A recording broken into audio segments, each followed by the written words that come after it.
પહેલું, હે નારદજી, પરીક્ષિત મહારાજે કળિયુગને રહેવા હું કામ દીધું? બીજો પ્રશ્ન, ભલે એ આવ્યો એનો વાંધો નહીં, પણ એના આવતા બધી વસ્તુઓનો સાર ક્યાં નીકળી ગયો? અને ત્રીજું, આ પ્રશ્ન લગભગ બધા લોકોનો હશે કે ભગવાન આ અધર્મને સહન શું કામ કરે છે? ઘણા લોકો કહે છે, જો આ દુનિયામાં ભગવાન છે તો આટલી બધી દુષ્ટતા થઈ રહી છે, ભગવાન કઈ કરતા કેમ નથી?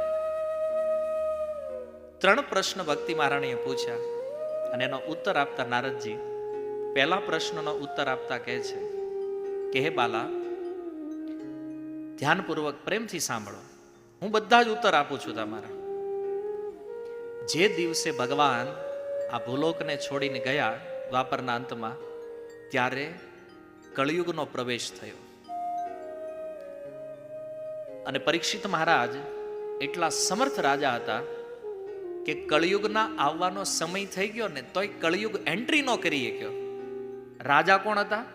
પરીક્ષિત. તમે જુઓ, એ રાજાઓ કેટલા મહાન હશે કે જેના સમયમાં કળિયુગ પ્રવેશ ન કરી શક્યો, એના આવવાનો સમય થઈ ગયો છતાં.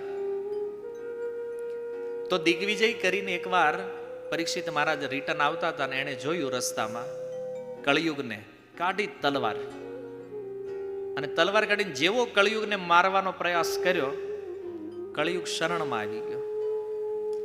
અને શરણમાં આવ્યો. હવે પરીક્ષિત મહારાજનો ગુણ બતાવતા સૂતજી કહે છે, સારંગી વ સારભૂક. પરીક્ષિત મહારાજ કેવા છે? સારગ્રહી રાજા છે. એણે કળિયુગમાં સારને જોયો, એટલે કળિયુગને માર્યો નહીં. શું સાર જોયો એને? તો કહે છે, યત ફલમ નાસ્તિ તપસા ન યોગેન સમાધિના તત ફલમ લભતે સમ્યક કલો કેશવ કીર્તનાદ. પરીક્ષિત મહારાજે જોયું કે તપસ્યા કરવાથી જે ફળ અન્ય યુગોમાં મળે છે, ત્રેતા, દ્વાપર અને સતયુગમાં તપ કરવાથી જે ફળ મળે, સમાધિથી જે ફળ મળે, યોગથી જે ફળ મળે, એ કળિયુગમાં કેવલ ભગવાનના નામનું કીર્તન કરવાથી પ્રાપ્ત થઈ જશે. પરીક્ષિત મહારાજ કે તું તો બહુ કામની વસ્તુ છો ભાઈ, તને મરાય નહીં. શું કામ? જુઓ, જેને ભજન કરવું છે ને એના માટે આ સોનાનો યુગ છે કળિયુગ. જેને ભક્તિ નથી કરવી ને એને આ બધા ડખા છે. બાકી ભજન વાળાને કેટલું સારું, નહીં તપ કરવાનું, નહીં સમાધિ, નહીં યોગ. કેમ? કેવલ ભગવાનનું નામ સીધું ભગવાનના ધામ સુધી પહોંચાડી દે. ગોસ્વામીજીએ કીધું ને, કળિયુગ કેવલ નામ આધારા. કળિયુગમાં એક જ ભક્તિ છે અને એ છે ભગવાનનું નામ સંકીર્તન, ભગવાનના નામનું કીર્તન. હરે કૃષ્ણ કૃષ્ણ કૃષ્ણ હરે હરે, હરે રામ રામ રામ હરે હરે. અને ભાગવતમાં લખ્યું છે એવું નહીં થયું? મહેતા નરસિંહ પામી ગયા કે નહીં નામથી? મીરાબાઈ પામી ગયા કે નહીં નામથી? ખાલી આ કળિયુગના 500 વર્ષની અંદરના ભક્તો છે. તુકારામજી પામી ગયા કે નહીં? ગંગા સતી પામ્યા કે નહીં? તમે ક્યારે સાંભળ્યું મહેતા નરસિંહના ચરિત્રમાં જુનાગઢમાં ધ્યાન યોગ શિબિર રાખેલી કે 1008 કુંડી યજ્ઞ કરેલા મહેતા નરસિંહ કર્યા છે કોઈ દી? મહેતા નરસિંહ શું કરતા? કેવલ ભગવાન નામ સંકીર્તન, ભગવાનના નામને ગાવું, ભગવાનના કીર્તનમાં નાચવું, બસ આ જ કરતા. તો જુઓ, કળિયુગ એટલો સારો યુગ છે, જો ભજન કરો ને તો કળિયુગમાં સૌથી સરળતાથી ઝડપથી ભગવાનની પ્રાપ્તિ થશે. અન્ય યુગોમાં ઋષિ મુનિઓ તૂટી ગયા બિચારા, તપ કરી કરીને રાફડા થઈ ગયા શરીર ઉપર, હે ને? હાડક્યાના બળે પ્રાણ ટકાવ્યા તોય ભગવાન ન મળ્યા. અને જોવો આપણો આ કળિયુગ, મહેતા નરસિંહ એક જ જીવનમાં 52 વાર, એક બે ની વાત છોડો, મહેતાને કેટલી વાર દર્શન મળ્યા? 52 વખત. બોલો, આ કળિયુગને રહેવા દેવાય કે જવા દેવાય? આપણી ભાષામાં માર દિયા જાય કે છોડ દિયા જાય? આને રાખવો જોઈએ ને. પરીક્ષિત મહારાજ સમજી ગયા કે નહીં, આ કામનો માણસ છે. પરીક્ષિત મહારાજે કીધું, કળિયુગ તારા એક દોષની સામે તારા બધા અવગુણ માફ. આ કેટલું સારું ઈ કે ખાલી નામ લેવાથી ભગવાન મળે. યા આપણો ગુણ છે ઈ કે. તો પરીક્ષિત મહારાજે છોડી દીધો ને પછી કળિયુગ વિચાર કરે છે. પરીક્ષિત મહારાજ, સારું તું જાય કે તારે રહેવો જ વાંધો નહીં, તમ તારે તું રાખવા જેવો માણસ છે. કળિયુગ હસતો હસતો જાય છે. પરીક્ષિત મહારાજ, તમને શું લાગે છે?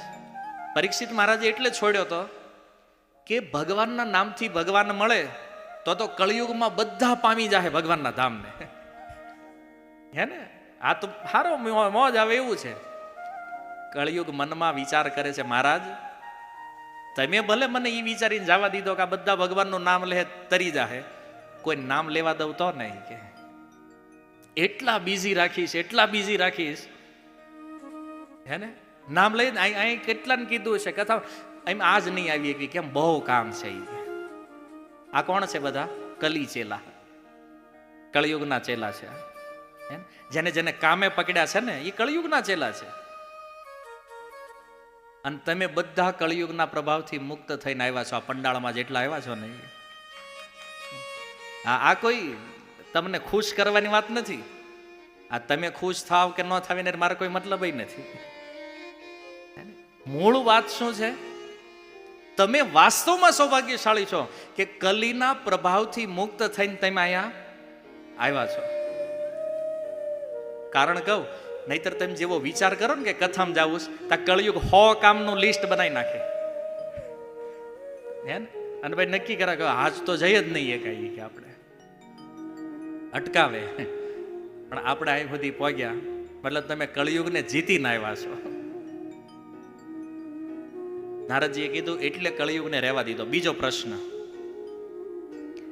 કે કોઈ વસ્તુમાં સાર કેમ નીકળી ગયો છે? તો એના માટે નારદજીએ બહુ સુંદર વાત કરી છે.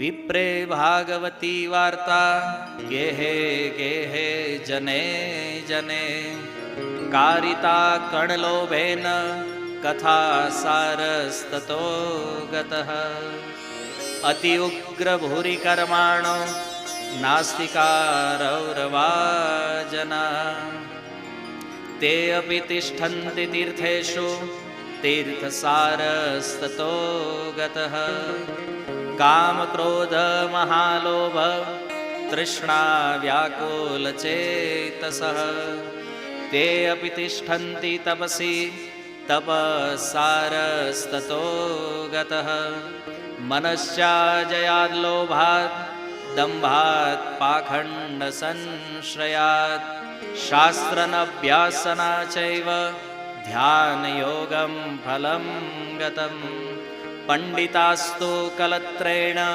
રમન્તે મહિષાઈવ પુત્રસ્યોત્પાદને દક્ષા અદક્ષા મુક્તિ સાધને નહીં વૈષ્ણવતા કુત્ર સંપ્રદાય પુરસ્સરા એવં પ્રલયતામ પ્રાપ્તો વસ્તુસાર સ્થલે સ્થલે. બીજા પ્રશ્નનો આટલો ઉત્તર આપ્યો. બરાબર? પહેલું, વિપ્રે ભાગવતી વાર્તા. કળિયુગમાં લોકો, ખાસ કરીને બ્રાહ્મણો, કથાને વેચવા લાગ્યા છે. કથા કરે છે શું કામ? તો કે છે કારિતા કણ લોભે ન. પેલા ખબર ને કથા કરતા બધા ઘરેથી અનાજ લઈને આવે ને પછી અહીં મૂકે ને, એટલે વાંચવા વાળાને ધ્યાન ન્યા જ હોય હું કેટલું આવ્યું છે. પછી ઓલું પોથી ઉપર મૂકવાનો કઈક નિયમ હતો કે ભાઈ આવે દર્શનમાં પૈસા, બીજું ધ્યાન ન્યા હોય કેટલા આવ્યા છે. એટલે આમ કથા બોલતા હોય વાણીમાં પણ ધ્યાન ન્યા હોય. એટલા માટે કથા સાર સ્તતો ગત, કથામાંથી સાર નીકળી ગયો. કેમ? કારણ કે લોભ, ધનના લોભના કારણે કથાઓ થઈ રહી છે, અન્નના લોભના કારણે કથા છે, એટલે કથામાં જ સાર નીકળી ગયો. બીજું કે છે અતિ ઉગ્ર ભૂરી કર્માણો. લોકો ઉગ્ર કર્મ કરવા વાળા થઈ ગયા છે, હે ને, નાસ્તિક બન્યા છે, અને એટલા માટે તીર્થ સારસ તતો ગત, તીર્થોમાંથી સાર નીકળી ગયો. આજ ગમે ને પૂછો ક્યાં જવું ઉનાળામાં, તાકે હરિદ્વાર. હું કામ? ફરવા. આ ફરવાની જગ્યા છે. ફરવા જાઓ, સાપુતારા જાઓ,